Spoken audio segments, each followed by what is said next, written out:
It's Christmas time, Christmas, mistletoe and wine. Yes, it is Christmas. We are all in the Christmas spirit, or Christmas spirits, because it is the first ever Christmas Eve podcast.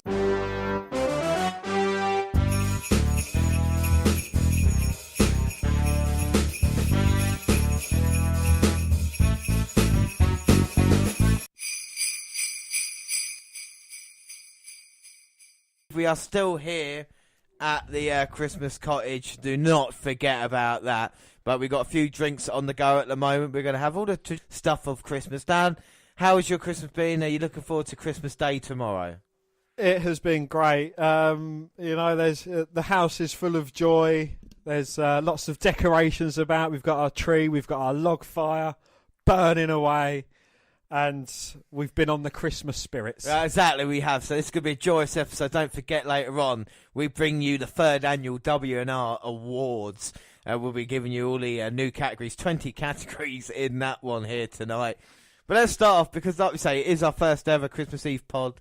And what better way than starting "'Twas the Night Before Christmas," Dan, I think would be correct, wouldn't it? So you're going to join me in this kind of alternate intro, and I'll let you start off, son. Go on. Oh, thank you. I'm sorry I've not done many of these. I might be a bit rusty.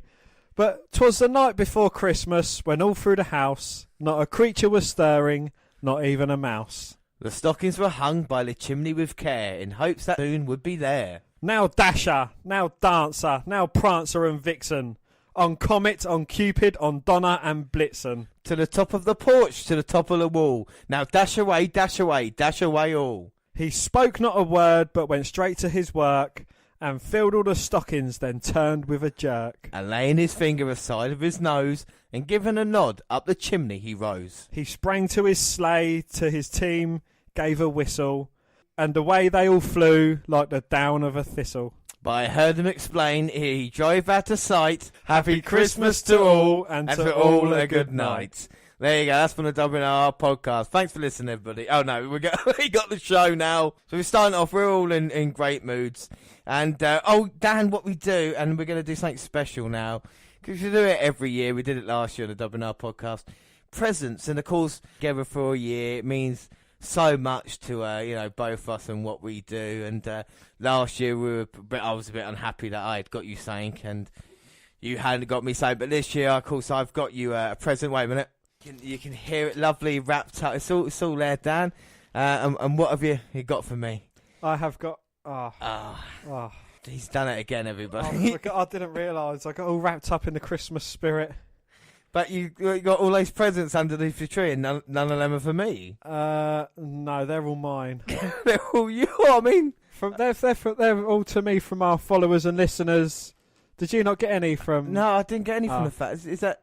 No one sent me anything for Christmas. They must have forgot me. I must have made the naughty list then. Okay. Well, we've got a nice bit of Adam Cole for you. Yeah, thank you for the bit of Adam Cole that I have in my hands. I'm sure that can go next to Millie. You can put it on the fire when it gets down low. Oh well, Dan, I have got you saying it's not a lot because times are hard. But here, this is genuinely your Christmas present here to open up. Right, open up on the podcast. Right on the podcast.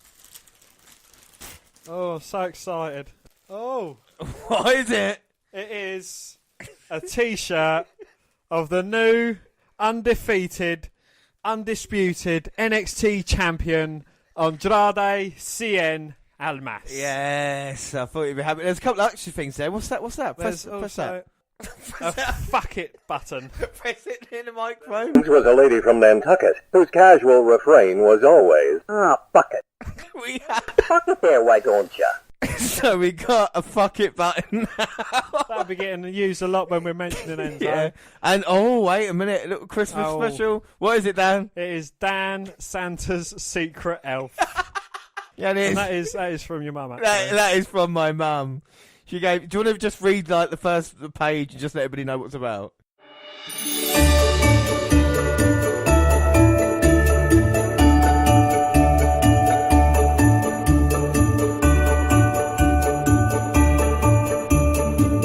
It was Christmas Eve and Dan was tucked up in bed at home. He was trying so hard to be asleep, but he could hear strange noises. It wasn't the sound of sleigh bells, it wasn't the sound of hoofs on the roof, it wasn't even the sound of Santa unpacking his sack. It was more of a harumph and an It was no good. There'd be no sleep for Dan until he found out what was making the noise. A Christmas book, a fuck it button, and a CN top. Now, Dan, I should say as well, I did get you something else, but I unfortunately made an error in my judgment. Now, hopefully, you can give it to a family member. Fuck it! Yeah, that's what I was thinking. A family member or someone who could do, because like Randy Orton, I thought Randy Orton. Dan loves Randy Orton, so I'll get him a Randy Orton t-shirt. Fortunately, I didn't get a large youth, so this is the actual t-shirt. And as you can see, I think in all my hopes and dreams, I do like my t-shirts tight. yes. But that's... What we'll do is we'll take a picture of this and we'll put it on there so people can see. Should I put it on so they can see what it looks like me wearing it? Yeah. Would that be better? That would be better.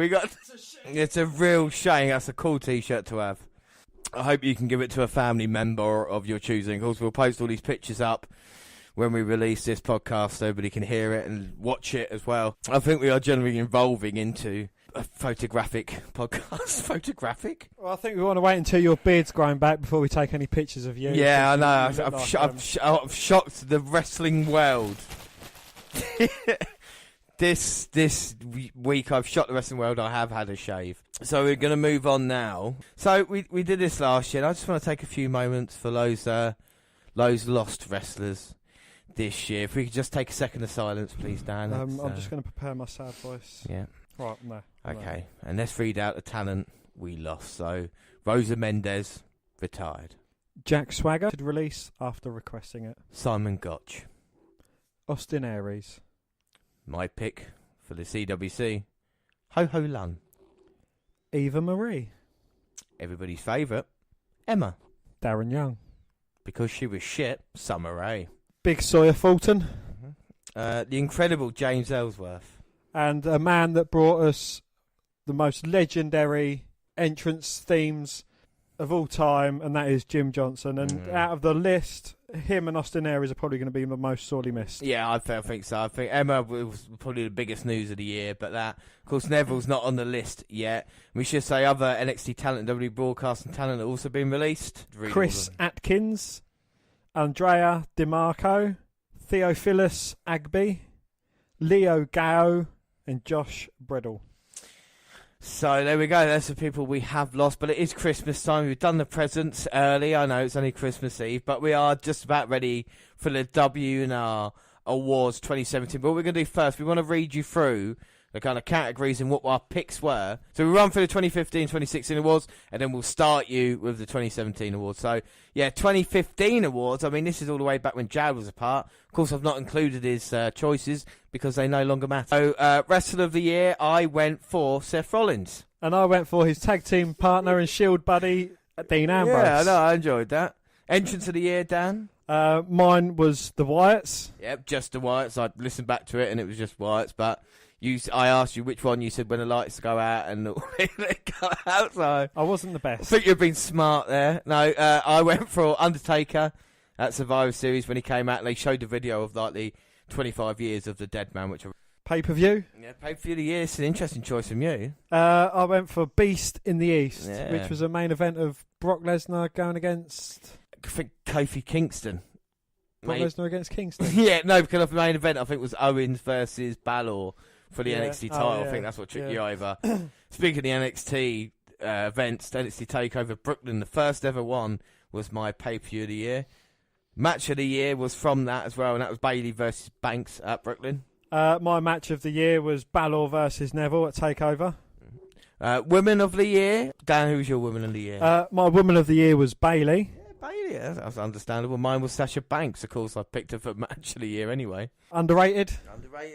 Mine was Neville. Neville. Mine was Stardust.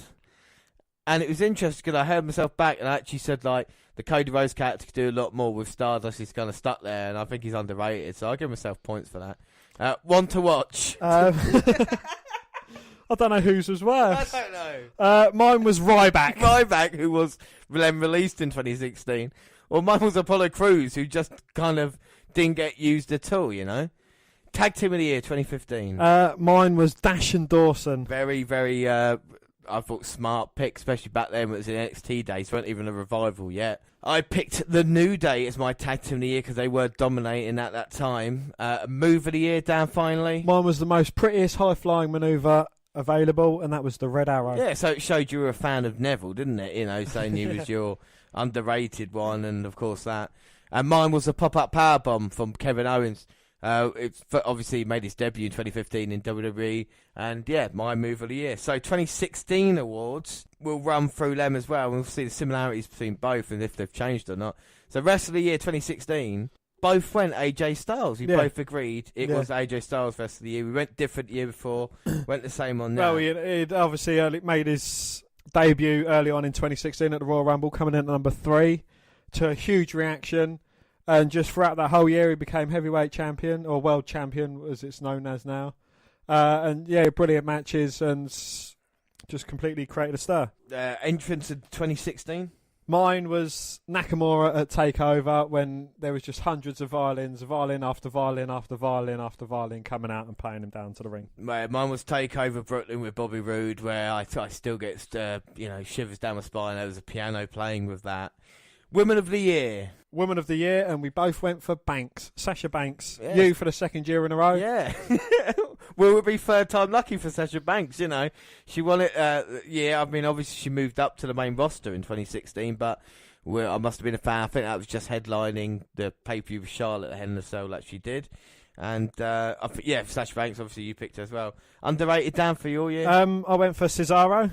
Yes. I just thought, he was completely underutilised. He definitely deserved a chance. And what's 2017 taught us? They gave Cesaro a chance teaming up with Sheamus. And now look at him, he's having 4-star matches on Raw, isn't he? Brilliant match with Roman Reigns on Raw, Yeah, fantastic. And I've gone through Seb. I mean, I must have liked him last year, but now he is so underrated. And I think there's so much more. For me, last year it was about him being a killer heel and being used correctly. And now it's the kind of, I think he could do whatever given to him just as long as he's got time to do it. And I still think that, Yeah. Move of the Year. Both went for the same one again. And that was the Shield at Survivor Series 2016 with the Shield bomb. Yeah, Shield bomb with AJ Styles for the announce table when they, Ambrose was on Team SmackDown at the time, wasn't he? And Rollins and Reigns was on Raw. There was still a bit of distinction between the Shield members, but they managed to team up just for one common enemy, basically. Yeah. One to watch for 2016, so one we thought would have a good 2017, Dan, your one what? It was Baron Corbin. Yeah, I mean, not a bad 2017, was it, Well, there's been betters, but, he won Money in the Bank. Well, kind of fell out of favour, basically squandered his Money in the Bank briefcase, won US Championship. So, Was that a US champion now, going into it looking strong at the end of the year? And mine was Ember Moon. And, well, she had a war with Asuka throughout the year, didn't she? Now she's finally NXT Women's Champion, so it's smug there. RKO of the year, Dan. Well, one of my favourite categories, and mine was on Lesnar. And it was just at the moment, Paul Heyman was saying, you can't catch Brock Lesnar with an RKO. Out of nowhere comes Orton. Bang! Good night, Lesnar. Mine was on Kane, because that was when Orton kind of sided with the Wyatts, reinvented himself a little bit, and that led to his next one as well. So that's kind of RKO. Tag Team of the Year, bit surprised. Well, I say not surprised, but tag team for you, Dan. Jerry KO. Yeah, I mean, they are no longer a tag team, but yeah, they were right at there. I think top of the game, weren't they? At the end of last year, if I can remember, or throughout the year before. So I mean, it's the same with the Revival as well that I've gone for. Dash and Dorf, you went for 2015. They were still in NXT, and they got even better, didn't they? In 2016. So Revival Tag Team of the Year. Pay-per-view of the year, Dan. My pay-per-view of the year was NXT TakeOver Dallas. Yeah, and mine was Survivor Series 2016, which again, great event. Match of the year. Mine was Miz versus Ziggler from No Mercy, when Ziggler finally won the Intercontinental title. And mine was Cena versus Styles at Money in the Bank, and it was a brilliant contest between the two of them. So 3 things from the network. Oh, 3 things went from the network. That we want. Well, I wanted WCW Thunder, WWE Superstars, and ECW 2006. I got the WWE 2006 ECW events now on network. I still want Thunder, but we'll talk about that in 2017 moments. 3 things done right. 3 things done right. The CWC, signing AJ, and signing Nakamura. Yeah, I think I agreed with that. I said Styles, CWC, and Bobby Roode there signing. I thought that was great. 5 things they need to do. Well, 5 things we wanted from 2017 was stability for the cruiserweights. Yeah, you got Enzo delivered for you there, yeah? Well, yeah. Yeah, you got to say. Better booking for the women's division, which we've definitely got there. For the majority of 2017, Up until... we got a lot of Neville. Up until September, yeah. Less free chances at titles. They need to be earned. And as much as I love Orton, he had 3 shots at the heavyweight championship. You know, it's a bit too much for me. But, yeah, that was my 5 things we want. Well, mine were Revival beat New Day, which didn't happen. Revival got injured. Rude NXT title, which he got. Don't get, of course, AJ become WWE champion again. Nakamura in the main event, which he was at SummerSlam, and now he's dropped out again. And Punk return or Shield reunion. Of course, we got the Shield reunion in 2017. It is the WNR Awards 2017. We've had that. It's very interesting to look back and see our choices. Very different in 2015, quite similar to 2016. Let's see how different we are in 2017. Now we've got 20 awards that we are going to hand out here tonight. So we're just going to read through. We have the 3rd annual WNR Awards. It's 2017. We've got 20 categories here tonight to run through for you. We have got 17 awards to hang out. But we'll just run through the awards quickly. So, Dan, we'll do one each. Go on. We've got Wrestler of the Year. We've got Pay-Per-View of the Year. Match of the Year. Entrance of the Year. Woman of Most Underrated of the Year. Move of the Year of the Year. All right, we'll sort that over the year now. Move of the Year. One to watch. RKO of the Year. Tag Team. And now we've got 7 new awards for 2017. And that is Most Overrated. Better off last year. Holy Shit Moment. Comeback. Most Improved. Tweet of the Year. And the John Award for Most Punishment Taken in a Match. Yeah, plus we have 3 things WWE did right. 5 things that must happen in 2018. And 3 things needed on the network. Now we should say, before we get to the meat and potatoes of the WNR Awards, next time we're here is the WNR New Year's Eve special, the first time ever that we're doing that, and we're going to have a complete run through of the entire year in WWE and our favourite moments on the WNR podcast as well. It is going to be mega. But let's start off then with the WNR Awards 2017, and should we start off, Dan, with what better way than a nice way to begin with than entrance of the year. So Dan, if you want to go first, please tell me your entrance of the year. Well, my entrance of the year was Balor, and it was the Demon at TLC. Not a bad. You've always been a fan of the Demon character Finn Balor, haven't you? He's a lot better than Finn Balor. Yeah. He doesn't lose as much. Yeah. Why do you like the entrance? Explain why you like the entrance. So much. It's just the mystique of it, the build up of it, and just the way he comes out. I just think it's brilliant, and I really enjoy the persona that he takes on as he's part of the Demon. And just the whole thing came together, and it was a brilliant entrance.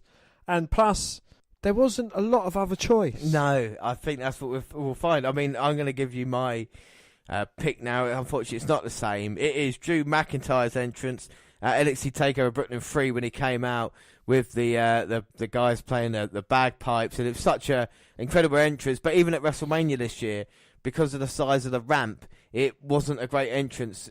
It was just like a long walk, wasn't it? So I felt, entrances are kind of in a weird way. I think TakeOver kind of brought it more in entrance way. Look back at the beginning of the year with Nakamura and Bobby Roode and people like that.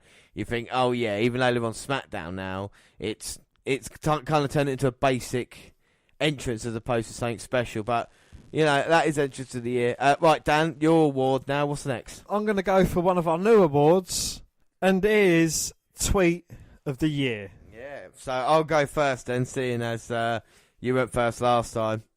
And my tweet of the year, I mean, why did you come up for this as a new category, Dan? Well, it's quite a lot about social media now in the wrestling world, and, you know, just going through my Twitter homeline, there's a lot of retweets that I've put out, and there's a great tweets. Yeah, wrestlers have been doing. Well, WWE relies on social media to get the message across, you know. And, I mean, so do we, don't we? Don't forget, follow us at WNR Review on Twitter, we're on Facebook, we're all everywhere like that on social media. But, yeah, tweets especially, where people do react to it a lot. But my tweet of the year is Finn Balor with the not overcooked turkey at Thanksgiving when he tweeted that out. Because for me, I thought it was really funny that he was responding to it. But now with the latest bit in WWE shop, they've actually got a T-shirt of Finn Balor, and they highlight the over on it. So maybe that's going to be a thing they try and do now. I don't know, but that's my tweet. Dan, what's yours? Mine, actually, and I think you'll appreciate this one. There was three. I mentioned the other two, but this one won it for me because I think it holds a bit of personal significance for us. And it's just a simple 4 lines, and it is out of time, so say goodbye. What is yours now is mine. And that is, of course, Drew McIntyre, and he's tweeting and he's added real Bobby Roode after he took his title at NXT, and I just think that's a brilliant tweet. I mean, what a moment it was. You go back and listen to that podcast there, and McIntyre, of course, tweeting his entrance theme. I'm a huge fan of Drew McIntyre. I don't think I have to explain, really. Honourable mention, John Cena tweeting out, so, #iPhone X, about Face ID. What do I do? You can't see me, John Cena. And also, Drew Gulak on the 10th of October. Today, we woke up in a world where Enzo Amore is no longer the Cruiserweight champion. That's not bad. So your tweet of the year is Drew McIntyre. Drew McIntyre. Fair fucking play here.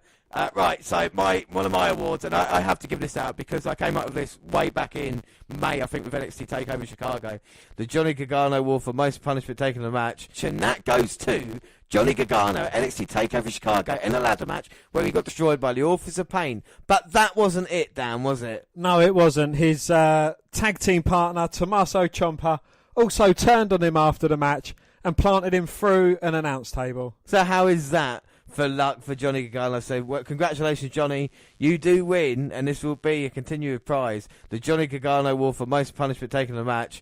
You win it here tonight. The next award is most overrated. Right, this will be a good one. Now, Dan, who is yours? Triple H. Triple H. My one is Triple H. Can you argue with that? I mean, you know, he took it upon himself to have all the glory of Survivor Series. He even took it upon himself to beat Jinder Mahal in India unnecessarily, and then danced with him after the match. It's incredible when you think about it. That's what he does, you know. And look back on his history as well. It's just he believes his kind of own hype now that he was like a legend and well, don't get me wrong, he's a great wrestler, but he can't carry a promotion on his back. Where I don't know. I don't want to see a Strowman Triple H match. Anyway, my most overrated.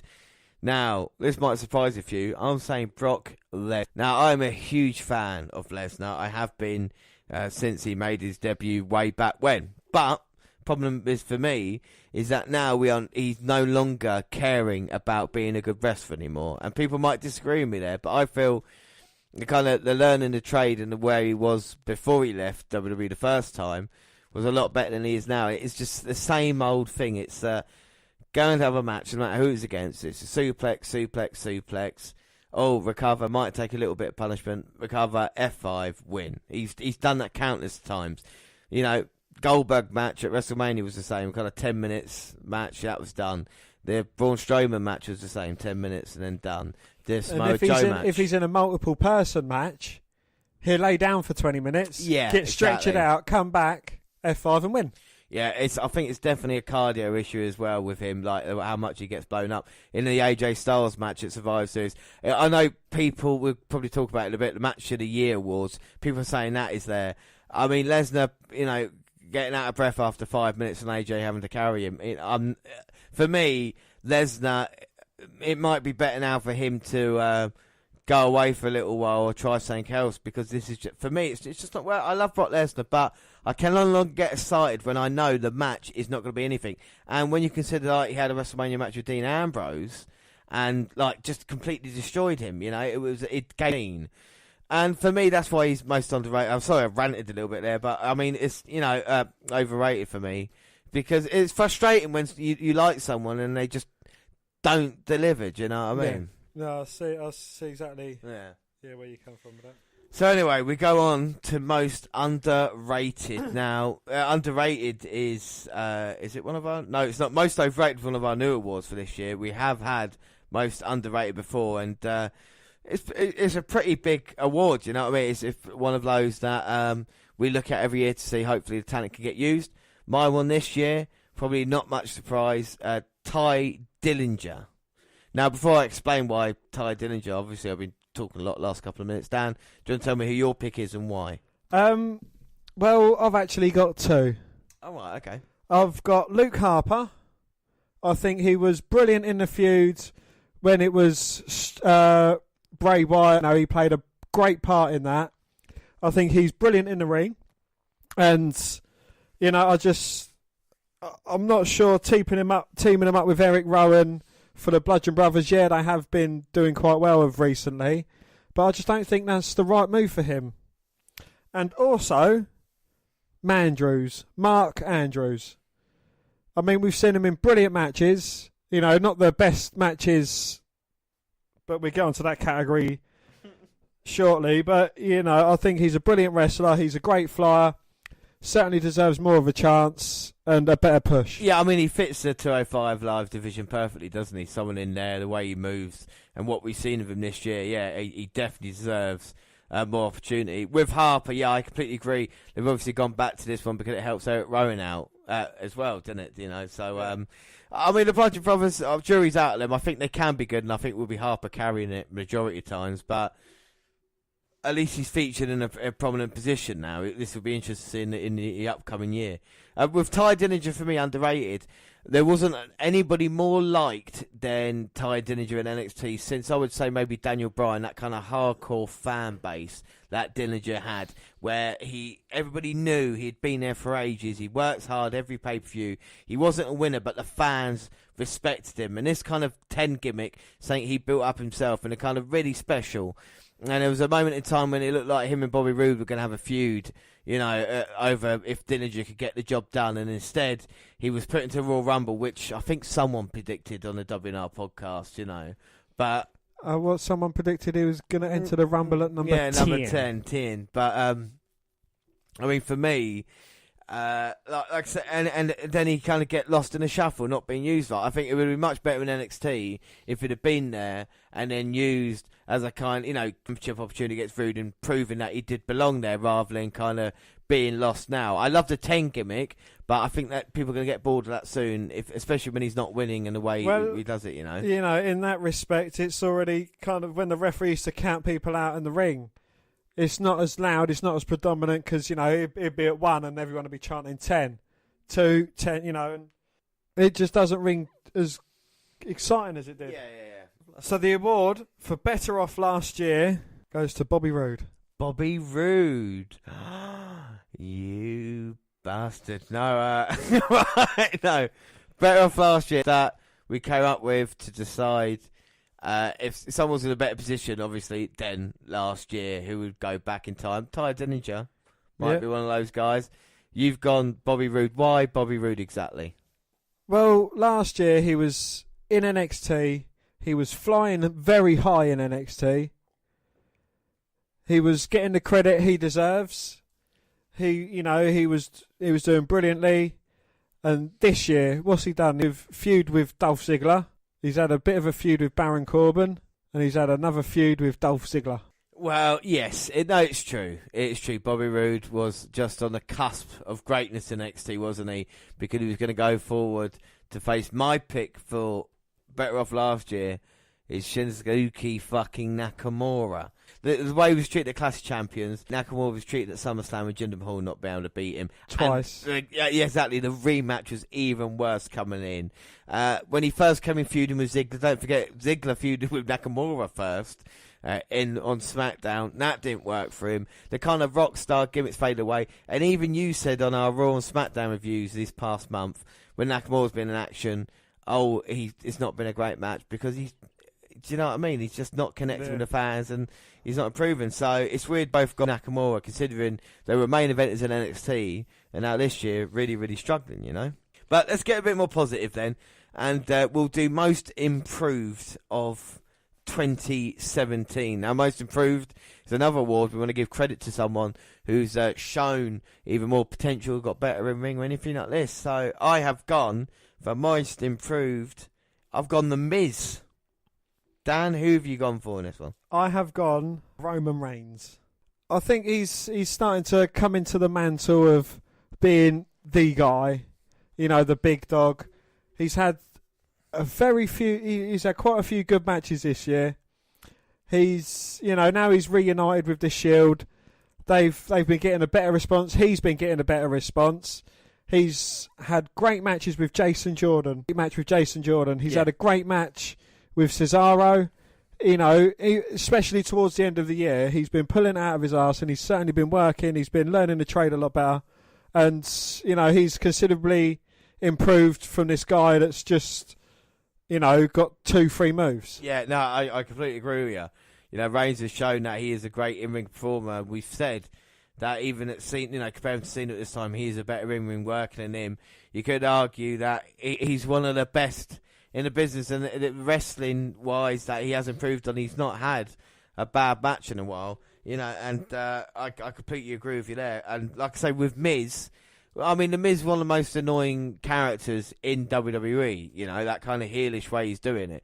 But he is, to his credit, he has been carrying SmackDown first off after the draft with the Intercontinental title on the line. He was one of the main points there. He's been filling out for Brock Lesnar whilst he's been away Universal title-wise with the Intercontinental. And in-ring, Miz has improved as well. Because, yes, he might be using Daniel Bryan's old moves, but because of that, he's become a better in-ring worker. And when he lost to Roman Reigns on Raw for the IC title, that was a good match as well for both men. Exactly. And you don't think it would have been a good match because of the way they are. So that's what I got to say to Miz for. You know, I think if Miz carries on like this, I think he could challenge the Universal title come 2018, you know. What about your favourite award then, Dan? My favourite award, and that, of course, is the RKO of the year. Do you want to go first? No, I want you to go first. You want me to go first? Well, Aiden English was singing / mocking Orton's tune because he was doing Rusev Day to the tune of Randy Orton. And out of nowhere again, Orton comes out, RKO's him, or RKO's Rusev, while he stood on a podium, and then RKO's Aiden English shortly after, and it was just perfect. What would it sound like, Aiden English singing Rusev's song, Dan? I mean, I wouldn't know what that It's Rusev Day! Oh, Aiden English has joined us. Lovely. All right, that's cool. That's how you like picking good RKOs. But my one is the RKO he hit on Bray Wyatt at WrestleMania to become the 13-time WWE champion. You see, that's why I think it's such an important RKO. Bray was trying to play all the mind games, wasn't he? All the head games with a weird ring. Orton was like, nah, bang. And even better than that, Dan didn't pick Orton to win the WWE title at WrestleMania either. So that just made up for everything he did at the Rumble. Yeah, he won at Rumble, then he won at WrestleMania. So the RKO of the year. All right, so what about 3 things done right by the WWE then? Let's be a little bit more positive, shall we? Because, you know, we've got all these awards that we're giving out. So 3 things WWE did right. What we'll do, we'll just do 1 each, won't we? And then we'll see how we got. We've got 3 things, so I'll go first. There's 3 things WWE did right. First and foremost, I think it's fair to say NXT takeovers. You know, NXT takeovers, that event, it's something I look forward to so much when it happens. And we luckily had 5 events this year for Takeover event. Probably my favourite show. Every one of them was like, this is my favourite NXT Takeover event. They always deliver in ring and everywhere else takeovers. Dan, what's your first choice? Well, mine was NXT in general. They get an hour a week to tell their story, and it is just great. It is perfect. They tell exactly the right story they need to do. They don't wrestlers. You might not see a wrestler for 2 or 3 weeks after, but when they come back, you know exactly where they are in the story, and it's not too full, it's not too much. It's just bang on. Yeah, no, I completely NXT. The update when we watch it it's my favourite time. It's my favourite show. Watching NXT is just so enjoyable. It tells the story. There's no wasting of time, is there? I mean, yeah, injury to talent affects the show, but the way they carry on regardless, and the way they, like say, they have all this NXT weekly show, which is great, and then they deliver at takeovers, didn't they? Which I couldn't really ask for anything else at the moment. Another thing that I think they did right in 2017, women's division. I think the women's division, they finally taken it seriously now, and it's a viable part of the show. Like, there's 3 or 4 segments, either on Raw or across on SmackDown, where the women are involved, especially on pay-per-view. And I think it's only a good thing, because it's a difference to it than it is just the men's matches all the time, especially the kind of women's talent that we've got. Of course, we'll talk about Women Wrestler of the Year later on, but I think the women's division has done great in 2017. Dan, what's your second pick? The UK Championship Tournament. I think that was brilliant. We had some top-rate matches. We got introduced to a lot of we thoroughly enjoy watching. Not just being biased because we are from sunny old England. Yeah, England. But, I think it was really refreshing. It was a different type of wrestling. And, it just really made us happy. Yeah, no, it was a brilliant way to start the year. And like I said, on the New Year's podcast, we'll have a run through. We're going to January. Of course, not only the Royal Rumble, but we'll have a look at the UK tournament. Of course, we had a couple of picks there, didn't we? Pete Dunne, and of course, Wolfgang Trent Seven. Tyler Bate came from that as well. So, no, fantastic thing they did right. And yeah, that nearly made it for me. But my third choice is AJ Styles. I think with AJ Styles, I was worried that they're going to drop the ball with him, that they didn't think he could make it. He has been, for me, the best thing on WWE television. I was looking at kind of ratings I give for matches, and AJ, it's weird. Like, you can't, like, even a 5-star match, you wouldn't be like, he hasn't had a 5-star match, but every match he has is at least like 3.5, 4 stars. It's like Kairi Sane and Mae Young Classic, but with AJ Styles, he delivers in ring, and WWE finally got behind him and goes like, yeah, you can out here. You look at the matches he had, John Cena at the Royal Rumble, going against Brock Lesnar at Survivor Series, Jinder Mahal now. They have faith in him, which I love, and I think AJ Styles, spot on with him. What's the last thing you think they did right? The way they brought back the Shield. This teasing between Rollins and Ambrose. Will they, won't they? Ambrose offers fist. Seth offers his fist. Yeah. Ambrose refused. And then, they kind of get a tag team, but they're not quite the Shield yet. Was it The Miz saying, oh, you're all alone? Yeah. To Roman Reigns, And he's like, well, no, I'm not all alone. And then the other 2 members come out, and it's, just the way they built it up. The fans lapped up, I lapped up, you lapped up, you got shivers. Yeah, I remember you telling me. Yeah. And, it was just built up brilliantly. Yeah, I mean, the whole build towards it was fantastic. The only problem with that is, of course, the injury, the sickness to Reigns that no one could see. But the way they built up towards it, like I said, it was perfect. So that's 3 things done right in the WWE. And we'll move on now to 3 things we want from the network in WWE in 2018. This is 3 things. So like we said, last year I got the ECW collection.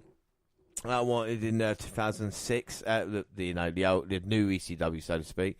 But this year, I'll just run through mine quickly, because they're basically the same as last year. I want WCW Thunder, which of course is still second show to that. I want WWF Superstars, still, because that was a Saturday night show. That were the shows when Raw in the early days, they had better matches on Superstars than they did actually Monday Night Raw, and a build up towards that. And, of course, now I want WWE Saturday Night, which is a Saturday night show they had before they had Nitro, where the Cruiserweights were introduced to it. And all these other guys, like Macho Man and Hogan, used to make appearances before they had Nitro. So I want them to kind of fill up what they can with the network. And I think I'll definitely get one of these three, hopefully, next year. It'd be nice to have Thunder, because in January it is 20 years since WWE Thunder. I know the later years were shit, but it'd be nice to have like the first couple, do you know what I mean, and do it. So what are your three things, Dan? I want independent shows, maybe local to England, maybe over America, because you have all these great talents coming through the independents, and it'd be good to see where they start from. Yes, I agree, and also Starrcade, the one they had this year. Why was it not on the network? I actually can't tell you why it was on the network. No, exactly. And we pay this money for it, and we subscribe $10 a year or £10 a year. Yeah. Well, this is the thing, though. Like, why can't they have more special events? We'd be more happy if they cancelled a couple of pay-per-views and just had a couple of live events like this. Like Starrcade or whatever it was, Beast in the East again. That'd be pretty cool, wouldn't it? Yeah. Like you said in 2015. And I just wanted to fill in the gaps with the missing NXTs, because they're still a bit scarce. I'd like to follow it from the beginning and just go through it all. Yeah. And yeah. Well, I don't know if it was this year or last year. They did that with the Nitros. They finally filled them out, and with ECW, this is what they're slowly doing now as well, and adding that. And I think they will do NXT.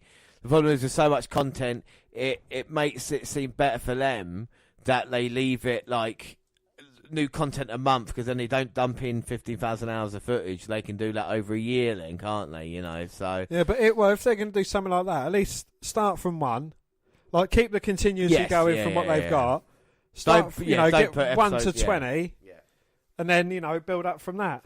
Yeah, no, I completely agree. Yeah. All right, so we move on, and the next award is Move of the Year, old awards, and I have gone for this year. Well, Move of the Year it's a move that's impressed me, and I've got to say one of my favourite moves is the Eclipse by Ember Moon, and she kind of eclipsed that herself at NXT TakeOver Houston with a double eclipse on Peyton Royce and Nikki Cross, which I thought was amazing, That was a brilliant move, yes. Yeah, so I've got to say to her, she has got my Move of the Year. Dan? Well, I want to say an honourable mention to Tyler Bate and the way he springboards off the ropes using the back of his neck. His hands either side, head to bottom, and he springboards off. I think that is just brilliant. But my favourite move, or should I say moves, was all of 205 Live and Braun Strowman on Enzo after Raw ended. Oh, yeah. I mean, that was probably your favourite moment of the year. I mean, moving it. So explain to everybody who'd maybe not seen that, Dan, what exactly happened. Well, Enzo won the Cruiserweight Championship by foul means, shall we say. And he was in the ring, delivering a promo. This was just after Raw had gone off the air. Yeah. And Braun Strowman come down, delivered a running power slam, and then said, look, and the whole of 205 Live, I think pretty much everyone used their finisher on Enzo. He was laying in a beaten mess. Yes, not an eaten mess, it was a beaten mess.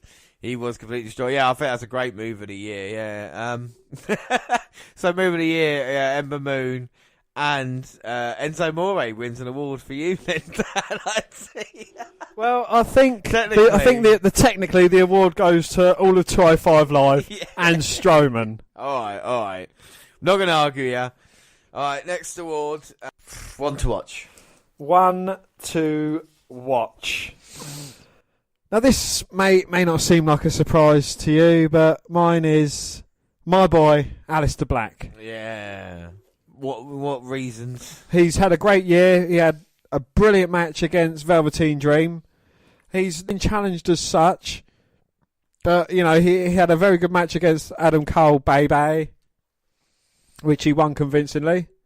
Yeah, I think there's bigger, better things to come from him. A tweet that I've seen summed up perfectly. He doesn't need to win the NXT Championship to be able to go up to the main roster. Yeah, no, I agree with you there. So, like I said, one to watch this award is big because it's one of these people that we hope have a really successful 2018. And that's why I've gone for my one to watch is as well Aleister Black. Aleister Black is my one to watch this year. That is, I think that he's one of the most dangerous men in NXT at the moment, in WWE. I think the Black Mass Kick is one of those to be looked out on. He doesn't really look to be that at the moment, if that's the right word to say. And I'd have to say, it also teams up with entrance as well, because he's got a great entrance. I sing it note for note perfectly. You do, and just the way he goes from horizontal position to a standing position as well, I just think it's brilliant. Yeah, I mean, and people can argue that, like, maybe, his promos and everything like this, but when you've got that kind of character, The Undertaker didn't talk a lot, did he, and they had Paul Bearer there, maybe get managed by a side, like Paul Heyman, it'd be a kind of dream thing for Aleister Black, but I think it's suiting perfect when he came up to the main roster. Doesn't seem to be struggling that much with NXT at the moment, no losses, and everything he's done, really, even the Adam Cole match back in NXT to be number one contender. It's quite easy for him, wasn't it? Yeah. So. Also, I'd just like to put a little honourable mention in there to the Woken / Matt Hardy. The way his character's going to go is definitely one to be watched, providing they don't bury him in his first match against Bray Wyatt. Yeah, that's the worry, isn't it? Yeah. But. Yeah, hopefully good things are going to come from him as well. Yeah, I mean, the Broken Matt Hardy, there's so much potential there, isn't there? And let's hope that they don't fuck it up. I just thought of someone else who was better off last year, and that's Jack Gallagher. Anyway, so next award, we'll do the new award, and it's a holy shit moment of the year, moment that made us go, holy shit. Now, I've actually got two choices this year. One where it was a good one and one that's a bad one. Honourable mention, we talk about that. NXT TakeOver, Nakamura versus Rude when Rude won. But I was going to go for celebrations or reactions to doing it as opposed to just me. Do you know what I mean? So my holy shit moments is like what we both thought. My first one is the Hardys' return at WrestleMania. Holy shit, that was good. When they came back, we were jumping up and down here. We were like, oh, fucking hell, the Hardys back, great. And they gave us a holy shit moment. Jeff jumping off the ladder as well. The Hardys were back, became tag team champions. It was a real holy shit moment. Dan, how many holy shit moments? 2. You've got 2 as well, so give me your first one. Shane McMahon's cage dive. But it wasn't just so much the cage dive.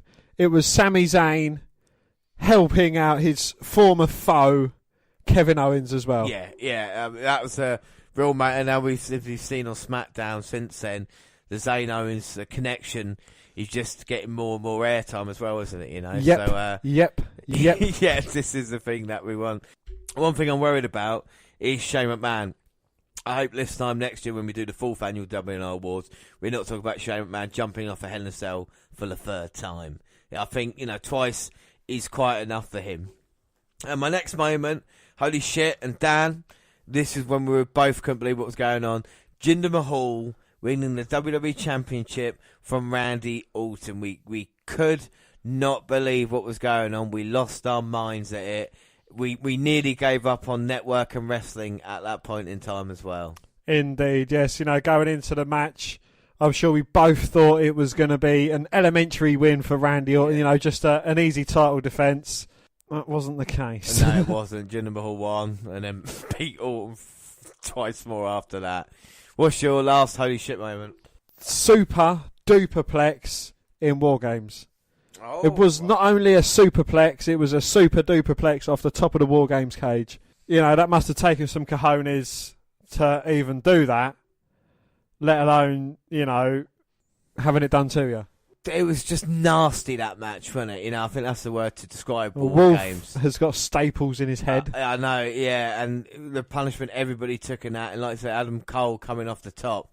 I mean, it was an all-out war in War Games, and I think most definitely deserving the holy shit moment of the year. I mean, if you had to pick one out of the 4 to say, yeah, that was the one holy shit moment, what would you say?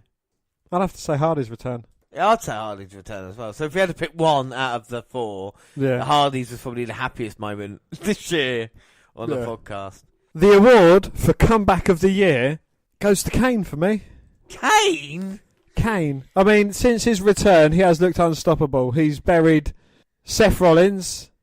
He's buried Finn Balor. I mean, you know, they're 2 legitimate Universal Champions there as it is. You know, it's kind of reminiscent of the old Kane coming back. I know he's just getting built up to lose to Strowman eventually. But, you know, he's... it was quite an unexpected return for Kane as well. I see what you're saying, yeah. Especially in this day and age, like 20 years after his debut, to manage to come back and be put in a program with the most dominant guy, you know, at the moment, Braun Strowman. Yeah, I definitely see that. I mean, people might say, I'm going to tell you mine in a minute, but I haven't gone Kurt Angle. And someone else said Kurt Angle's comeback was the best, back for the first time in ages. Look, he's still got that kind of wild look in his... He does that, doesn't he? Wild look in his eyes where you don't really know if he's in the room or not. Looks like if he's a bit spaced out. Yeah, exactly. He's like, what's going on? And like the Shield match didn't really cover himself in glory. Neither did... I know he was injured in that one, but even as an on-screen guy, I mean, I can't notice that much difference between Mick Foley and Kurt Angle. You know, between the two. Like it. So I haven't gone Kurt Angle. I have gone for Drew McIntyre for comeback of the year. Now, he was seen at NXT TakeOver at WrestleMania in the crowd, or in January in the crowd, and I thought to myself, wow, Drew McIntyre, like we said, he was the chosen one in WWE, Vince McMahon's pick, and he completely failed, went to 3MB, nothing happened for him, and then came back to WWE, back into NXT, his first NXT TakeOver, he beat Bobby Roode to win the NXT title. I thought it was fantastic.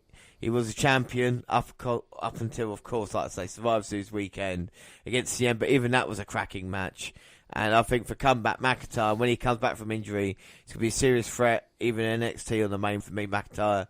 He's kind of sorted his career out now, and he's my comeback of the year. All right, so let's have a look towards 2018 quickly. And Dan, we're going to do 5 things we want to happen in WWE in 2018. So why don't you go first on this one? We can do one for one? We'll do one for one, yeah. Sort out the UK Championship booking. You know, find a definitive place for it. I think it could be, defended at either, main roster pay-per-views, and also who's going for it as well. Yeah, because, we've seen Gargano go for it, but, yeah, previously it was kind of a UK-only thing. I know any nationality can win the US title. Is it going to be something similar to that? What's it going to be? What's it going to do? What's going to happen with it? Yeah, we need clarification, definitely, on the UK title. It's one of those things that they offer great matches every time, and to have an hour show, no matter where it is on the network, that we would watch, I think would be much more entertaining than 205 Live is, and it would rival NXT in a way for, the kind of matches. The best match in NXT, you could argue, featured UK talent this year as well. You know? I mean, I know there's been some great matches in NXT, but the UK stuff has been really special and different, haven't we? Like we say, it's such different moves that we see as well. I completely agree with you. I'm just going to finish off on McIntyre now and say that I want him to be a WWE champion by the year end. I think that's really possible for Drew to come back from injury. Main roster, we know how good he is in the ring. We know that character he's got now. I think it's just money for me to have McIntyre in the main event scene. But I'm sure he'll be feuding with Dolph Ziggler before long anyway. Dan, what's your second? Wow. Of giving wrestlers WWE or Universal Championships, mine is give Cesaro a heavyweight championship. Oh, right, yeah. Last year he was my one to watch.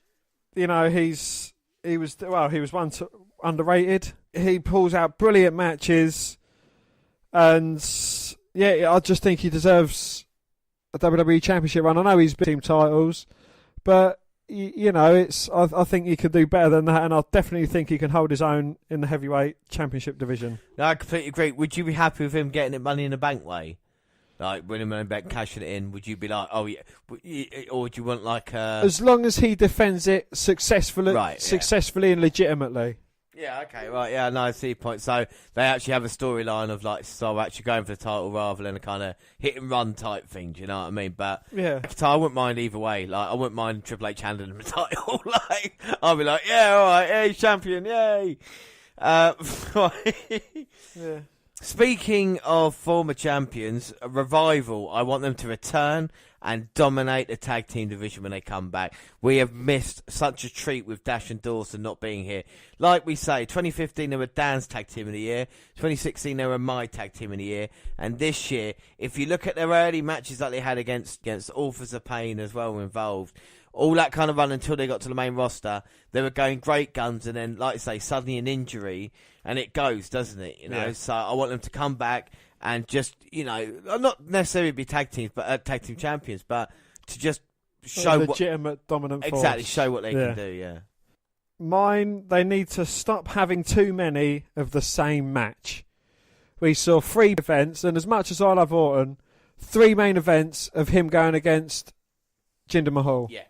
And then you had 2 main events of him going against Nakamura. And again, you know, I'm a big fan of Nakamura. You know, 5 pay-per-views straight, Jinder Mahal defending his title in a cheating way.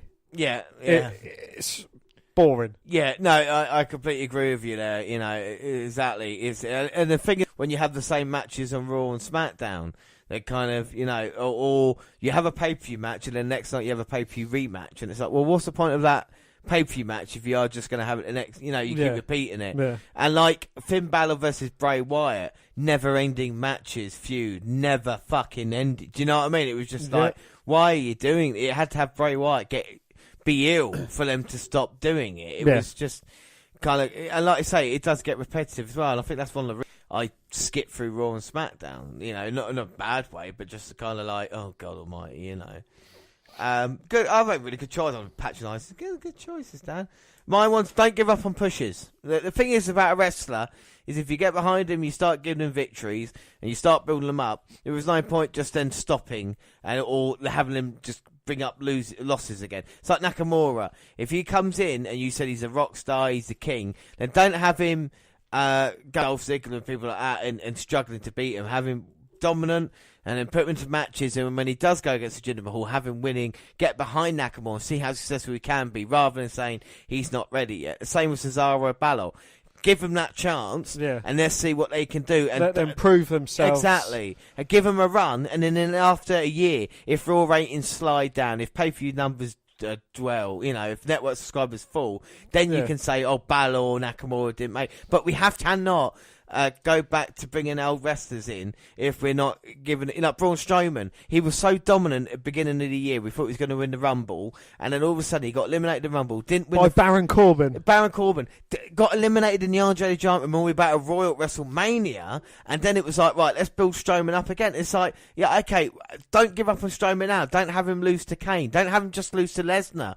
Go for it then if you're going to do it, you know? Indeed, yeah. Anyway, go on. I got passionate. Get Neville back at all costs. Right. You know, if he wants to go to the main roster, let him go on the main roster. He held his own on the main roster against whoever. He's a former NXT champion, for God's sake. You know, he can definitely be up there with he may not be the size, but Rey Mysterio wasn't the size, and he certainly held his own. You know, he can have great matches. He's a brilliant performer, and he certainly deserves to be up there and given the respect he deserves. I think this is the thing, isn't it? Neville, they said, go back to 205 Live. You can do like Tozawa. You can do what Rich Swann is doing, and not Rich Swann. You can do what Tozawa's doing. You can go back and feud mid-card in 205 Live, and if you have a chance again, you can come. And Neville's like, well, no, I'm good enough to actually be in mid-card on Raw or SmackDown or be used. And they would say, no, and with Neville, someone is his talent. Was it going to take him to go away and be successful for a couple of years and then them signing him back now, you know? Or are they going to, with Neville, he was so, he's a great wrestler. We've liked him ever since, you know, not just because he's British or English, but from the very start of the podcast, you know, there's potential there in what he does in the ring, you know. And it's a real shame Neville is is not there at the moment. And yeah, I think it'd be if they get Neville back, it would be great. Speaking about sorting stuff out relationship wise, you know, if you're going to have someone return, like, speak to CM Punk, you know, like, sort it out. Just say to him, like, look, mate, you don't like being knocked out or kicked in the head or training. I know you want to be your own man. I tell you what, why don't you come back? Limited dates, more than Brock Lesnar, less than, you know, Kevin Owens. Well, yeah, exactly, Kevin Owens. You know, do the big show, do the pay-per-views.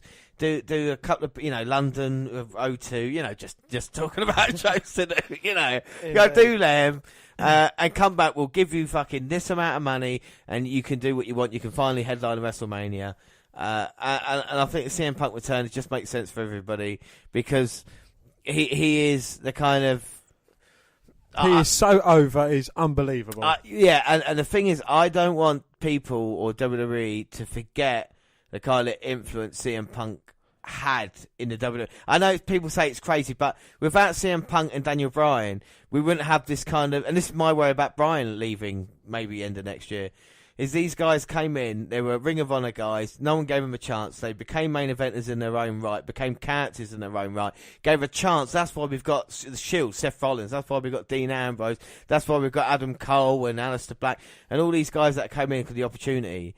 And with CM Punk, that kind of started off the reality era in WWE in a weird way, you know, that kind of, the kayfabe is dead and gone now, and I just, and he fucking put a microphone in his hand, and I'll listen to him talk for 15, 20 minutes on Raw. Yeah. And that's how you can fill up a segment on Raw, you know. Let him come back, talk about shit, talk about what you think about people, you know. Just sort it out, for fuck's sake.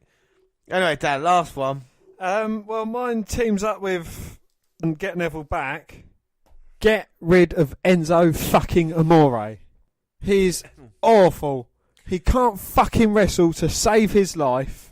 And you can give him this award as well. Yeah. Even though it's not an award, it's kind of a thing they need to do. But Yeah. So you're giving Enzo Amore his second award of the night.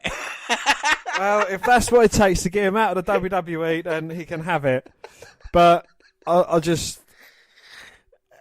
don't want him there. His stick has got old. Yeah. No one really goes along with it. When he was getting beaten up, like when he got power slammed by Strowman, the fans were chanting one more time. Yeah, they were, yeah. They want to see that little cunt go through the fucking mat and just straight out of the WWE. Yeah, that is true. Mine's not as aggressive as yours. Mine is Bray Wyatt. Get some respect or just leave. You know, this is a personal message to Bray Wyatt. Look, Bray, things ain't working out. I know you're getting paid all right. I know you've been in a new relationship with JoJo and everything like this. That's all cool, man.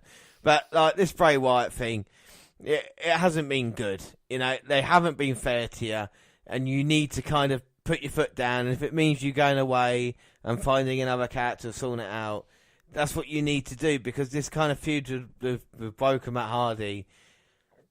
Why Matt Hardy? With Woken Matt Hardy, you know, it's one of those things that it could work, it might not, but you'll probably be on the losing end of it. And even your WWE title run was 42 days. So they need to, you know, either start booking Bray Wyatt correct.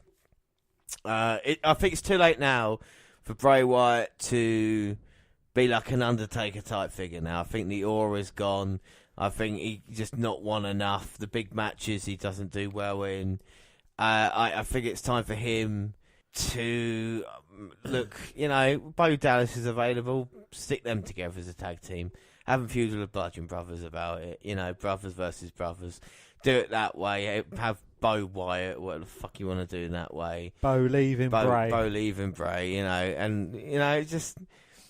Because, unfortunately, I don't want to see another House of Horrors match. I don't want to see another projections on the ring. No. But ultimately ending you losing the match. Yeah.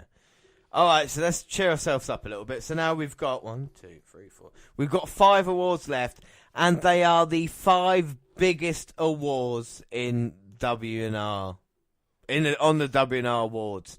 They're a tag team woman, wrestler, pay-per-view, and match. So we'll start off with tag team of the year. Now, I've got some tag teams written down here.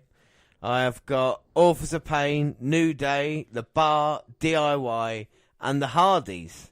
I think would be fair to be put into that for nomination-wise, don't you? Yeah, legitimately they deserve to be there. Yeah, I think DIY, they were a great start, break-up and that, but they were putting in quality matches. Authors of Pain, I think, have been great throughout the whole year. The Bar, Sheamus and Cesaro. Yeah, they've done really well together. Yeah, of course, the Hardy Boys, I know they're not together as a team now, but they gave us a holy shit moment of the year, didn't they? Indeed, they did, yes. And, of course, the New Day. But who's your tag team of the year, Dan? Ambrolins. Ambrolins, right. Yeah, the Shield, not only the way they came back together, but I think their star factor of when they're together, I think they work really well together. A brilliant pairing, and it's kind of like it's 2/3 of the Shield, yes, and B, they're just a great tag team, and they're getting utilised, they're getting airtime, they're going through it as well. I think they've been fantastic since coming back together. I don't think Ambrose has looked as happy in a long with Seth Rollins by his side. I know some people might say it was a bit of a demotion for Seth because he meant to be a main event player, but I think it's all leading to good things as well. And yeah, that moment when they fist bumped for the first time. They fisted each other, They fisted each other for the first time since breaking up, and it was a lovely moment. And then you throw Roman Reigns in. And yeah, I really enjoy Ambrose Rollins. They were nearly my pick, but I have to go for the Uso tag team of the year. Down since day one-ish. Yeah, they've pulled out some great matches.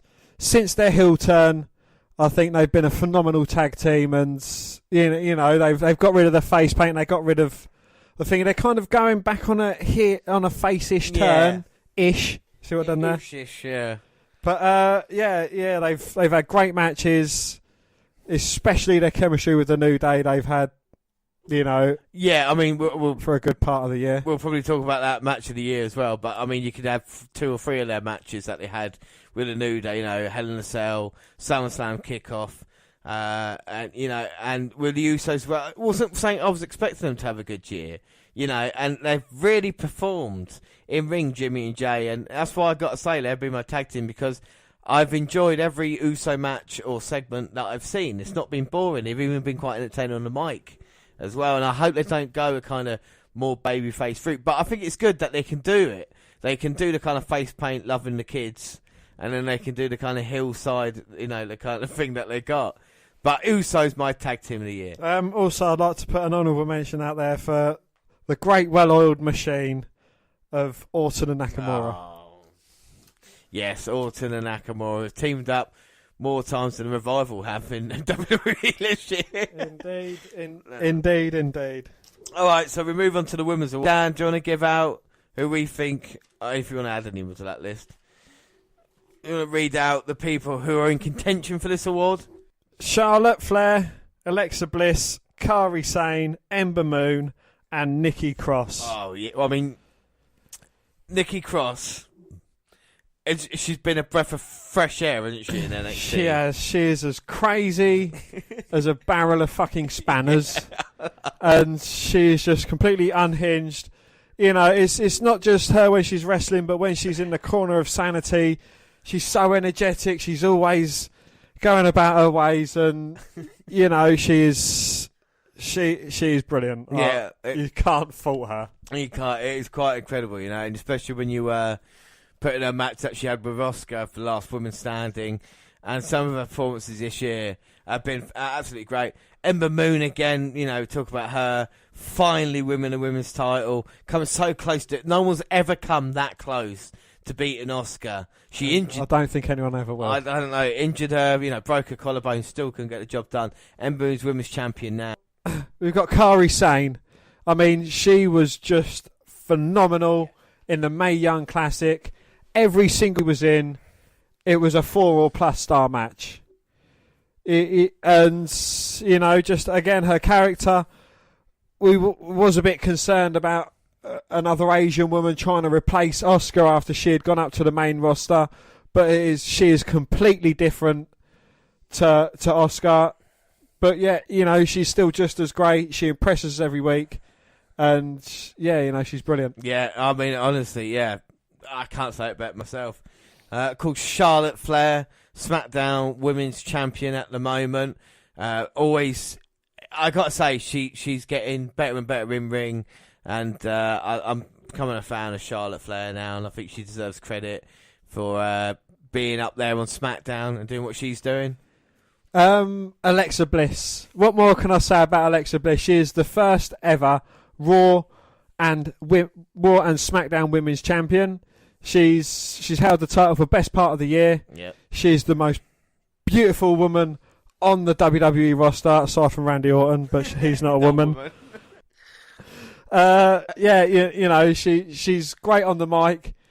She's responsible for bringing Mickie James back. She's had... I don't think she was responsible. Well, I mean, it's a part of the storyline, but I know what you're saying. She credits herself for being responsible for bringing Mickie James back. But, she's improving all the time. And, she's beautiful. Yeah. I mean, speaking of women and actually talking about most improved, I've got to say Peyton Royce and Billie Kay in NXT have... grown a lot this year, and we look forward to see what they do in 2018. But I gotta say, my Women of the Year... Dan, no, you tell me first, Dan. Who is your Women of the Year? Is it Alexa Bliss? Oh, she was a very close second. Oh. But undoubtedly, it has to be Asuka.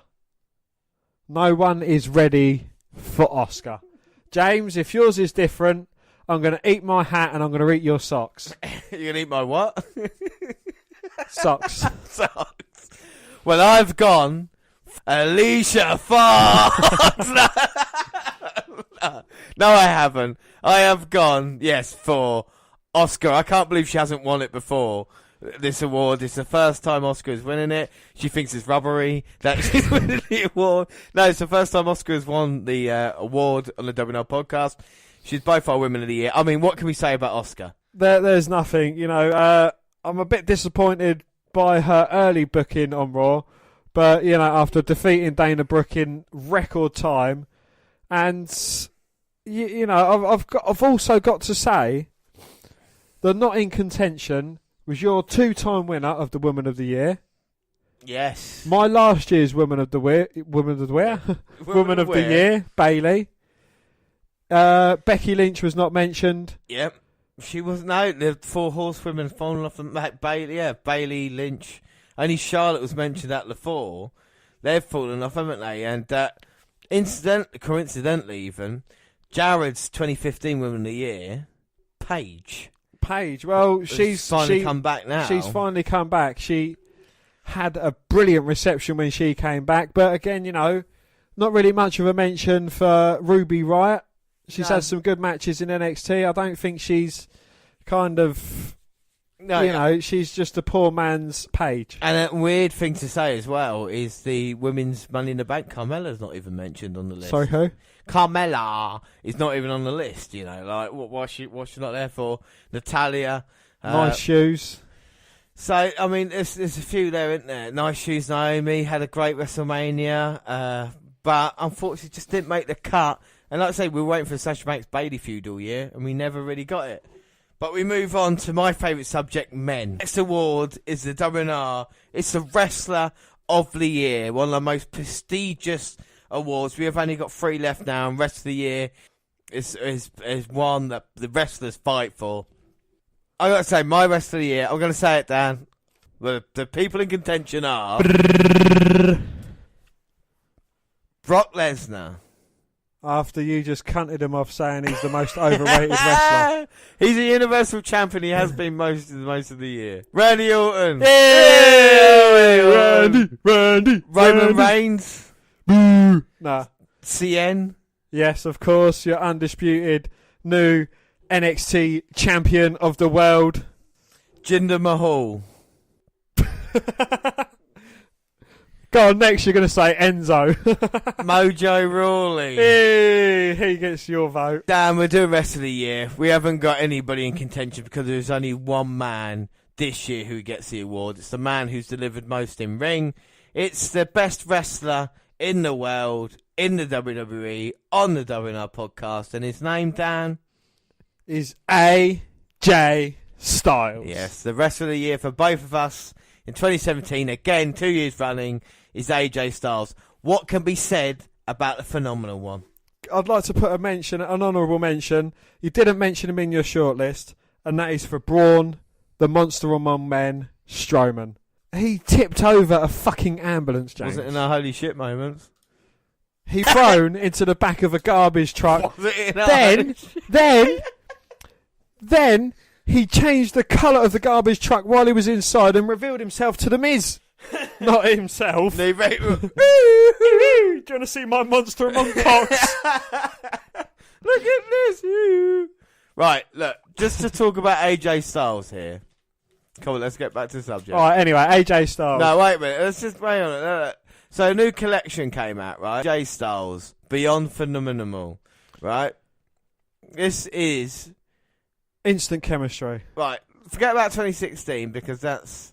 last year. That's the year. Right, so this year we have had AJ Styles, Royal Rumble 2017, AJ versus John Cena, you know? The champ who runs the camp. Exactly. The champ who runs the camp. Next up we had... Ego and Vengeance. And that was going against Shane O'Mac at WrestleMania. We then had a new opportunity. AJ Styles faces Sami Zayn, Baron Corbin, about to name new number one contender for the US title, April 11th, 2017. We have the Howl of a Lone Wolf. And while Kevin Owens watches from ringside, AJ Styles faces off against Baron Corbin in singles action. Yeah, Backlash 2017, AJ takes to the ring to challenge Kevin Owens for the US title. Money in the Bank 2017, AJ Styles competes in his first ever Money in the Bank ladder match. And we got a ruckus when AJ Styles and Shinsuke fucking Nakamura just squared off of each other. Who can forget AJ versus Chad Gable on SmackDown July 4th? A fucking awesome match. Well, AJ Styles faces Kevin Owens and a returning Chris Jericho championship. AJ Styles against Kevin Owens again at SummerSlam with Shane McMahon, a special guest referee. We've got AJ versus Balor that happened at TLC when he came across there, didn't we? We're going to have a good match with Baron Corbin. With Jinder Mahal, he had not a bad match on SmackDown against him. Brock Lesnar had his best match in years. AJ always delivers in ring, doesn't he? That's what we looked at 2017. Just delivers in ring. What can be said, Dan? Go on. What can be said? What else can be said? There's nothing else that could be said about him. You know, he created history by winning the first ever title out of North America, South America, East America, out of America. You know, by winning the championship in Manchester, England. Manchester, England. Yeah, I mean, not only he just is a guy to Mr. Reliable. He doesn't have, if he's injured, he will wrestle injured. He always brings out the best in people. Can always shine in high-profile matches. You know, he's a guy that they put there. He always gets reaction from the fans. They're never tired of seeing him. He sells tickets as well. Like we said, with the TV ratings always go up. I mean, AJ Styles, if he'd have come 5-6 years ago, would he have had the same opportunities? Probably not. But at this moment in time, you just don't want it to stop for AJ. I think, doubt, if you go onto the collections of the W Network, you'll see the two collections there. AJ Styles Beyond Phenomenal, which is our Wrestler of the Year. And what's the next collection? The collection right next to it is Oscar the Undefeated Empress. And I mean, that certainly says a lot for our women and male Wrestler of the Year. Yeah, well, absolutely phenomenal AJ Styles, and credit to Oscar as well. So 2 awards left, and then we've got Pay-Per-View of the Year. Now, I should say the New Year's Eve podcast, we're going to run through every month on the WNR podcast and in the WWE. So we'll probably go into a bit more detail. But what we've done at the end of pay-per-views, as everybody knows, is not only do we have predictions, but we give a rating and a match of the night. So we've looked at these in accordance for our next 2 awards, because then obviously it makes more sense then, doesn't it? So my pay-per-view of the year is going to go from this rating. And Dan, I think yours was saying... my pay-per-view, it's going from this rating. It's going for the rating. So, Dan, can you please tell me your pay-per-view of the year 2017? Well, my pay-per-view, and it was the only pay-per-view I gave all year, which was a perfect 10. And that was NXT TakeOver Brooklyn 3. And my match of the night from that was Hideo Itami versus Aleister Black. Not only was Jim Ross the commentator for the Hideo Black versus Itami Aleister. Well, not only was JR the commentator for the Black versus Itami match, we had Andrade Cien Almas, that is your NXT champion, and he defeated Johnny Gargano. Oh. We had Sanity defeating the Authors of Pain for the NXT championships, NXT Tag Team Championship. We had Aleister Black defeating Hideo Itami. We had Oscar defeating Ember Moon by submission. And we also had Drew McIntyre winning his first NXT championship against Bobby Roode. What an event Brooklyn 3 was, and I gave that a 9. And can I just also... No, you can't. I gave them a 9. No. I gave them a 9. No.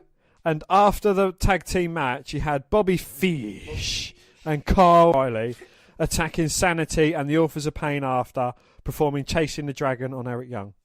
I gave that a 9 out of 10, and there was only 2 other pay-per-views I gave that to. That was No Mercy.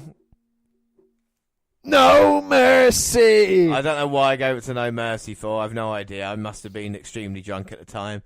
And it was San Antonio. NXT San Antonio. Well, in actual fact, I actually gave that a 10 at the time. I did drop it down to 9. But I think my favourite pay-per-view of the year was January 28th, 2017, NXT TakeOver San Antonio. And for the first time ever, it was Shinsuke Nakamura defending the NXT title against the glorious one, Bobby Roode. What would happen? Well, we all found out at the end of the match, didn't we, that Bobby Roode did beat Nakamura in a glorious main event. You got also on the card, Eric Young defeated Ty Dillinger, Roderick Strong beat CM, and the Authors of Pain with Paul Ellering defeated DIY in a cracking little match, and Oscar defeated Billy Kay, Peyton Royce, and Nikki Cross. And I mean, for me, that's my favourite event of the year. I absolutely adored it. So it's weird how both of our pay-per-view of the years are both NXT TakeOver events. Well, so there was NXT Orlando, which scored a 9 from me.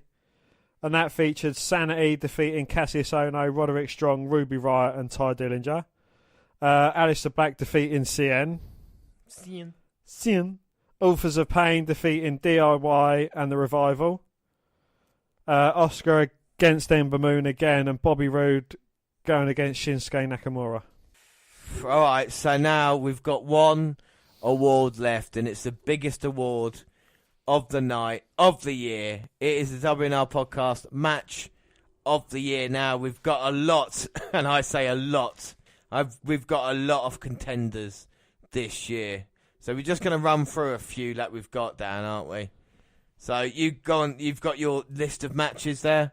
I've got Danny Burch versus Oney Lorcan on NXT. And these two, the chemistry these two had in their matches, it was just amazing. You know, the whole match, it was just awe-inspiring. And, you know, the moves was crisp. They just worked really well together. Yeah, no, without a doubt, that was a great match. And they had a couple of great matches on NXT, didn't they? Talk about NXT, Oscar versus Ember Moon at TakeOver Brooklyn 3, where Ember Moon came so close to defeating Oscar. Oscar just managing to get by. Also including Oscar was her last women's standing match against Nikki Cross. And that was a hellacious match. It went all throughout the arena. Again, you know, it just kept us on the edge of our seats all the way through. Wasn't quite sure which way it was going to go. As we know, Nikki Cross is just a complete nutter. And, yeah, it was a great match, all in all. It's the only match this year, that one, that I've watched about 5 times. Because I watched it, obviously, when we're sorting out what we're going to watch on the podcast. Watched it with you, watched it again. That bump where she takes her off the top of the ladder through the announce table is a thing of beauty, and everybody should go back and watch that. Speaking of NXT still, the Authors of Pain versus DIY versus the Revival at TakeOver Orlando. The chemistry between all three teams there was pitch perfect, wasn't it? I couldn't really ask for much else. Most definitely. Taking it away from NXT, Joe versus Bray versus Rollins versus Reigns versus Balor at Extreme Rules. Fatal 5-way match for the number one contendership. Yeah, no, that was a great match. And talking about multi-man matches, Lesnar versus Braun versus Reigns versus Joe at SummerSlam as well for the WWE Universal title. I think that was really entertaining. I remember Braun throwing the chair across hitting Lesnar. We've got, I just want to go back to NXT, and we've got Bobby Roode versus Nakamura at the pay-per-view of the year that I said. In January, I thought the two men, the chemistry was absolutely perfect in that one. I think it worked really well. I was impressed by it. Dan? One of my guys, and it was quite a recent match, Aleister Black versus Velveteen Dream.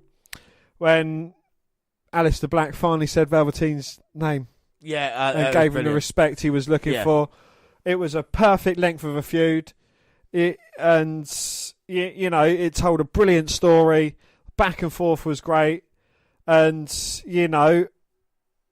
Black got the victory, and Velveteen Dream got Black to say his name. Yeah. I really, really enjoyed that. On the same card, Cien McIntyre. I think it's the best NXT Championship match we've seen in a very long time. New Day and Usos.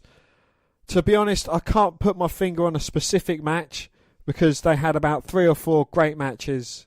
But I'd just like to throw them contention. Probably say Hell in a Cell was the most. Hell in a Cell. It was probably the most excited where they trapped him in the corner with loads of kendo sticks. Didn't quite work out properly, but yeah. It's still good. Don't forget TLC, we had Balor versus AJ Styles. We've got to remember how good that match was. And of course, let's not forget about Mae Young Classic as well, with Kairi Sane delivering not only against Bianca Belair, but Toni Storm. So we've had a lot of, choices this year. But Dan, what is your match of the year? My match of the year was John Cena versus our wrestler of the year, AJ Styles, at the Royal Rumble. The back and forth between them was brilliant. They both pulled out all the stops. Again, wasn't quite sure which way it was going to go. Styles hitting the Styles Clash. Cena hitting the attitude adjustment. True story. I think he just delivered in all areas. We know that Cena can have matches with great wrestlers, and we know that Styles has great matches all the time. So, these two, they worked really well together. Yeah. And, even the build-up towards it as well, where they was snagging each other off on the mic, and, it just came together great. Yeah, no, I completely agree with that one. We just saw it, and we had it on as background, didn't we, just a minute ago there on the big TV here at the WNR Cottage, and we saw Cena and Styles, and the chemistry they had together was, with no pun intended, phenomenal. And even though Styles lost, he came out looking fantastic. I should say, I want to give credit to the Bollywood boys this year, because one of the botches of the year, wasn't it, was Randy Orton dropping Herv or Garv Singh on top of the announce table, which was just a sickening moment. And even all it was like, I've gone a bit too far here. But I've got to say, my match of the year is, I've had no doubt in it since it first happened back in May, really. It's one of those things that when you see a match and you just can't believe that it's like you're watching wrestling for the first time. You're kind of taken back to childhood kind of memories of it. And like Tyler Bate and Pete Dunne were two guys I did not expect to see at the start of 2017. And the UK tournament kind of delivered them massively. And they were both in the final. Tyler Bate winning the UK Championship, quite a surprise. And then they would rematch it at NXT Chicago in May. Tyler Bate and Pete Dunne. And for me, it's the best match I've seen in a very long time. What do you think of the WNR Awards 2017? Are you happy with that? I am very happy, yes. We've seen a lot of great matches this year. Seen a fair few great pay-per-views as well. It's been good. Yeah, it's been good all over. Do not fail the city. You're part of Brat. So that is fucking WNR Awards. WNR Awards for 2017, and we always enjoy bringing it to you. And I got to say, a special thanks for everybody listening.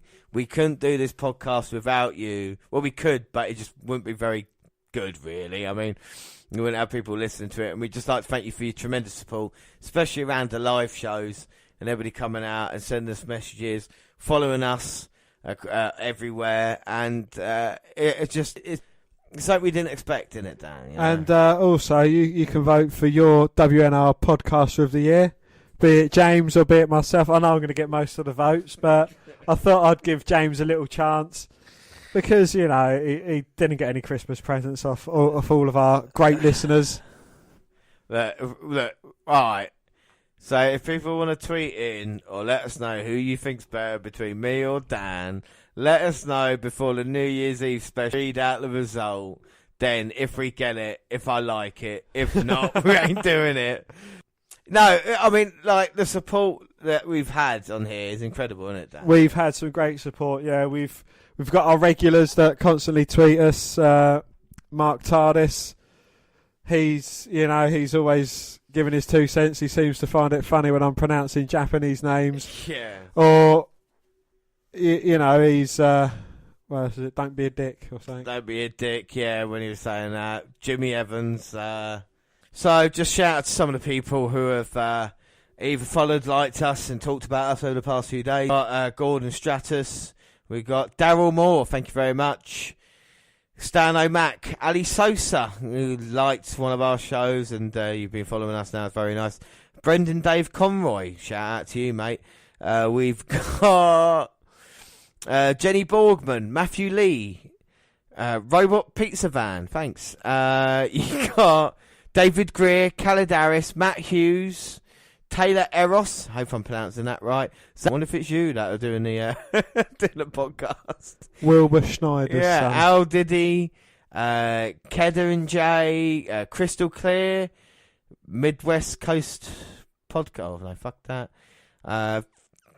View Joe WWE, Javante Carter, Jonzo Apak, Elma Habadababa.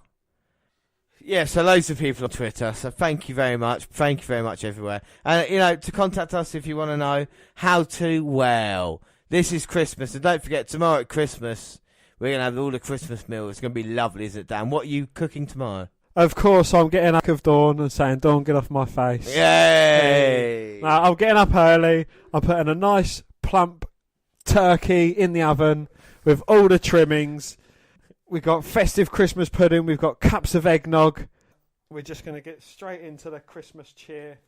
We are. We love Christmas. And Dan, if you go back and listen to the 2015-2016 podcast, you're a bit of a Grinch, but I can see now it's all Jared's fault, and you kind of turn now into the Christmas spirit. It might be all the alcohol that you have consumed, but still, I don't care what it is. And it'd be nice maybe if anybody at home listens to this and they're upset that I didn't get a present, then send one to me. How? Well, first you've got to contact me on Twitter.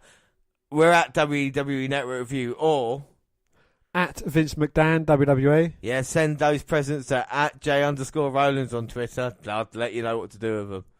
We've also got a friend on Twitter, and he's celebrating the Christmas holiday now as well. Yes, we've got Mini Chris Benoit, and he's just trying to make the world a better place, so you can follow him at Mini Chris Benoit. Across all the Google platforms, WWE Network Review and Google+. Why don't you send us an email to WNRpodcast@gmail.com. We're also on Facebook. Facebook, yes, you can come and find our page and give us a like with a WWE Network Review, or you can come and find me and add me as a friend. I am Vince McDan. Subscribe to our YouTube channel, the WWE Network Review Podcast, and we've got clips going up there, and podcasts go at the same time. They go on YouTube. They do other places like SoundCloud. On your phone. We're also on Spreaker Radio. We've got a live shows the end of January 27th, 28th, NXT TakeOver and the Royal Rumble live. Stitcher Radio, iTunes, we can download, subscribe, rate and review there. But that is it. Next podcast, Dan, is... The next podcast, James, is the New Year's Eve special. We'll be running that down most of the year. All the Raws, SmackDowns and NXTs for you there. what our favourite ratings are for all the pay-per-views, and of course the matches of the year as well. Yeah, so that's all going to be fun. That'll be New Year's Eve, and then we're back, fresh start in 2018. But that is it. Merry Christmas, everybody. Thank you for listening to the WNR podcast. I have been James Rowlands, as always. I was joined by Damn right. Thanks for listening, everybody. Merry Christmas, and bye. Bye.